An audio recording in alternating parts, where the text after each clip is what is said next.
Hey everyone, today I want to share an inspiring story about Khola, a young marketing executive who transformed her career and personal life using Dale Carnegie's timeless principles from How to Win Friends and Influence People book. If you're into self-improvement, this one's for you. Let's dive right in. Khola was known for her dedication and hard work, but often found herself struggling in meetings.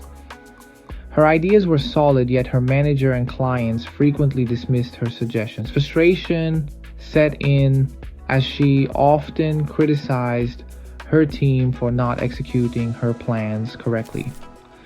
One day, Khola stumbled upon Carnegie's book and decided to put its principles into practice. Khola was tasked with negotiating a contract with a high-profile client who was resistant to her proposed strategy. Instead of arguing, she took a different approach. First, she avoided criticism and complaints. Rather than pointing out why the client's current marketing plan was failing, she acknowledged their efforts and framed her strategy as a way to build on their strengths. Next, she gave honest and sincere appreciation.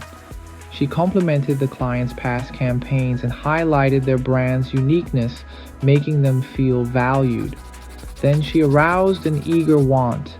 Instead of pushing her company's services, she framed the deal as a way for the client to enhance their market presence and attract more customers.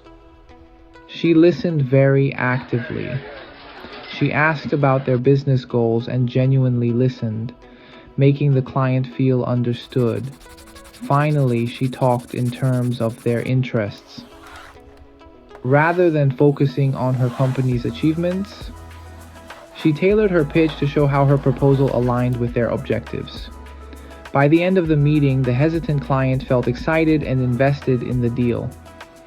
Khola successfully negotiated a major contract, impressing her manager. But Khola didn't stop there. She applied these principles in her personal life too. She realized she often talked more than she listened, so she made a conscious effort to remember people's names and greet them warmly. She asked questions and listened attentively to her friends' problems instead of giving unsolicited advice.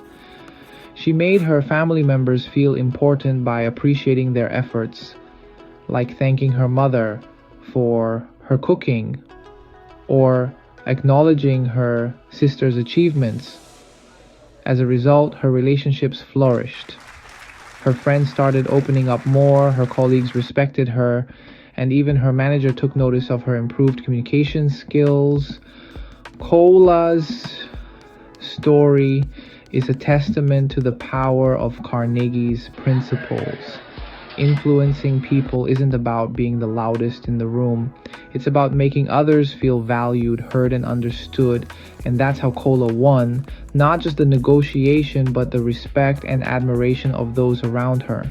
Thanks for watching, and remember, the art of influence starts with genuine interest in others. See you next time.